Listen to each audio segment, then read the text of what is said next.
I talked about the credentialing bodies, the HEMA and the second body. I don't even know what their name is because I don't pay attention to them. Um, Job opportunities. Job opportunities in this field extend anywhere from hospitals, surgery centers, um, nursing homes, skilled nursing facilities, rehab facilities, and doctors' offices and actual billing and coding offices. You can be a coder. You can work in quality. You can work in IT design if you back up your degree with a CIS degree or information system or computer programming degree. You can work with that.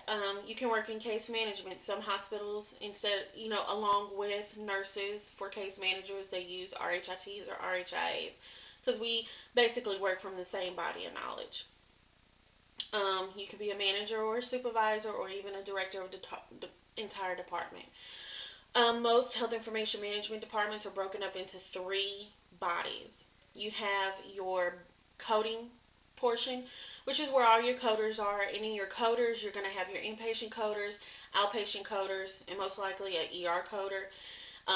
They even get as detailed as an OB coder, surgery coder, anesthesia coder, which I've been an anesthesia coder. You know, they even break coders down into specialties. But typically with your coders, you're going to have inpatient coder, outpatient coder, and an ER coder. You're also probably going to have a coding supervisor, and you're going to have a DRG coordinator and an APC coordinator. DRG is the payment system for inpatients, and APC is the payment system for outpatients. So you're going to have that in your coding department. You're going to have your records and assembly department, and that's where if a location is still paper-based, you're going to assemble the chart. You're going to inspect the chart. That it's going to be all there and all the pages are there that's supposed to be there. That's where you also check to see that signatures by physicians have been signed. The physicians have signed everything that they're supposed to sign. So that's where all of that is broken down. The chart's put together. It's analyzed, and it's stored. And also their department are the people who keep up with who comes and gets the chart and takes the chart, or moving it around. So that's the assembly and analysis section, and then you are going to have a release of information section, which is where when other facilities, doctors, hospitals, patients themselves, law offices, insurance companies all request parts or entire charts regarding the patient's stay. And there's a department that governs the release of all that information. And so those are your three basic departments that make up an H.I.M department. And those three departments all employ H.I.M people.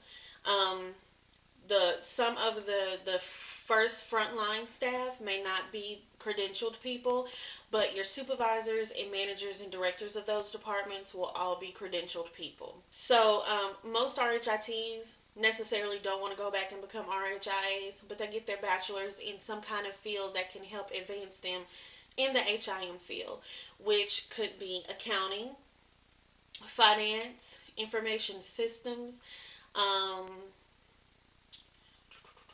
healthcare administration, and health sciences. You get your degrees in there and you can pretty much couple them together and move into any kind of specific area you'd like. Pay. I'll discuss pay. Pay is very good depending on where you're located. In Mississippi, my pay was horrible. In Texas, my pay is extremely wonderful. So it just depends. But Mississippi is down on the bottom of the totem pole anyway when it comes to paying people. So the pay is very well. And what is surprising to most people is to know that pay for RHITs and RHIAs is comparable to pay for registered nurses. You can make along the same lines that a nurse makes without dealing with the patient contact. Because another term that's given to us are paper nurses, because we all work from the same body of knowledge. I understand the process of acute renal failure just the same as a nurse does, with the fact that I don't know how to clinically go take care of that patient with renal failure. But I know that the same protocols that she would look to manage in that patient, I also know to look for in that patient. I just would not manage him. It's a very good field. I suggest anyone who has a lot of interest in medicine and you don't want patient contact, I suggest you look into health information. It's a very, very interesting field. So, and the pay is very well. There's a lot of growth opportunities, and I kind of feel a sense of job security considering the fact that the demand is so great and the supply is so low because not many people know what we do.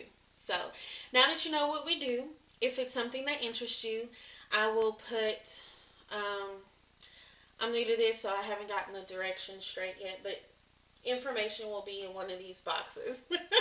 In the box. In the box.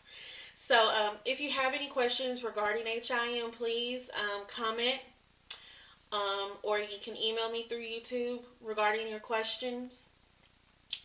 You can ask me anything, and I'll give you as much information as possible. And if I don't know that information myself, I'll try to direct you to the place that can give you that kind of information. So again, I hope y'all look into the field if you're looking into anything. If this video is being seen by any soon-to-be graduating high school seniors, some freshmen, some college students who aren't happy with what they're doing and you're looking for something good to go into, I do suggest you go into H.I.M. It's a very, very good field. I love it to death. Oh, let me add this. To work in this field, you do need to be detail-oriented and very analytical. The same way you would be if you were a nurse. If you were a nurse, you need to pay attention. You need to have a very strong analytical thought process, which is how this field operates also. You need to be able to pay attention to detail and be very analytical. So if you have those qualities, you don't want direct patient care, still want to work in the medical field, I suggest you work in H.I.M. So y'all have a blessed day. Good Sunday. Have fun watching the Super Bowl. I won't be watching the Super Bowl. And talk to y'all later. Please comment or send me an email. Subscribe if you even like. And I'll answer you as quickly as possible. Thanks. Bye.